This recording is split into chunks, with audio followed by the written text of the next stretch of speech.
যত দিন যাচ্ছে একটু একটু করে বয়সটা কিন্তু বেড়েই চলেছে।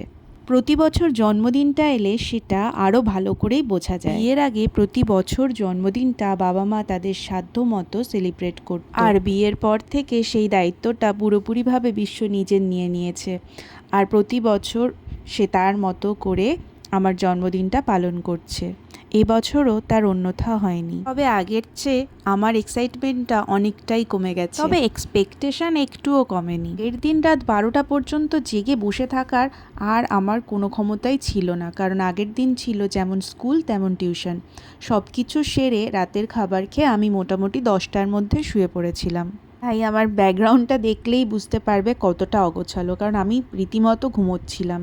আর রাত 12টার সময় বিশ্ব এই সব কিছু আয়োজন করে এনে আমাকে সুন্দর একটা সারপ্রাইজ দিয়েছে। ওই রাতের বেলায় আমার জন্য সিমুই রান্না করেছে, তারপর কেক তো আয়োজন করেছি, এত সুন্দর গোলাপ, ক্যাডবেরি, চকলেট সব কিছু দিয়ে সুন্দর একটা সারপ্রাইজ দিয়েছে। সেই সঙ্গে মাকেও জাগিয়ে রেখেছে। ঘুম থেকে উঠে আমার তো পুরো দেখতেই পারছো ভ্যাবাচ্যাকা অবস্থা।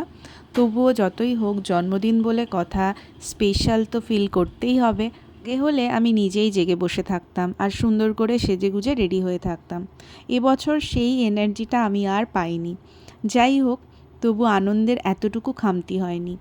তাই বিশ্বর আবদারে আর বিশ্বর জন্যই আমি ওই রাতে এরকম পাগলের মতো উঠে কেক কাটিং করেছি, তারপর আবার নিজে হাতে সবাইকে খাইয়েও দিয়েছি। প্রথমে মাকে, তারপর বিশ্বকে, আর তারপর বাবাকে, আর তারপর নিজে। আর এসব করতে করতেই অনেকটা রাত আমরা এভাবেই পার করে ফেলেছি। পাপা ঘুমাচ্ছিল, তারপর এত কিছুর আয়োজনের আওয়াজে আবার ঘুম ভেঙে চলেও এসেছে। এই পর্যন্ত তাও ঠিক ছিল, এবার যেটা হতে চলেছে আমি একেবারেই প্রস্তুত ছিলাম না। জন্মদিনের অনেক আগে থেকেই আমাকে বলে রেখেছিল যে এবার তোমার জন্মদিনে আমি কিছুই করতে পারবো না। হঠাৎ দেখছি কোথা থেকে কিছু একটা বাইন্ডিং করে আমার জন্য নিয়ে এসেছে। আমি সত্যি এ ব্যাপারে কিছুই জানতাম না। এবার বারবার বলেছে তোমার জন্মদিনে আমি অনেক কিছু রান্না করে খাওয়াবো। তো আমি সেটাই জানি যে আমার জন্মদিনে অনেক কিছু রান্না হবে। ও এই কাজটা ইউনিভার্সিটিতে নিয়ে গিয়ে কমপ্লিট করেছে। আমি তো দেখে জাস্ট হাঁ হয়ে গেছি যে ও কখন এসব করলো। ঘরের মধ্যে থেকেও আমি কিছুই টের পেলাম না, কিন্তু মন থেকে আমি ভীষণ খুশি হয়েছি এরকম সুন্দর একটা সারপ্রাইজ পেয়ে। হ্যান্ডমেড জিনিস আমার ভীষণ পছন্দ, আর আমার বর সেটা বরাবরই আমাকে সেইভাবে সারপ্রাইজ দিয়ে এসেছে।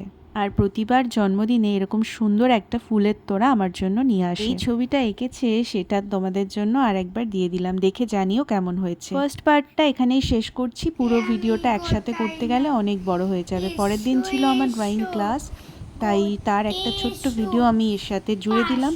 আর এর পরবর্তী অংশটা নিয়ে আমি আরও একটা ভিডিও নিয়ে আসছি, আশা করি তোমাদের ভালোই লাগবে। এখনকার জন্য টাটা, দেখা হচ্ছে নতুন ভিডিওতে নতুন কোনো বিষয় নিয়ে।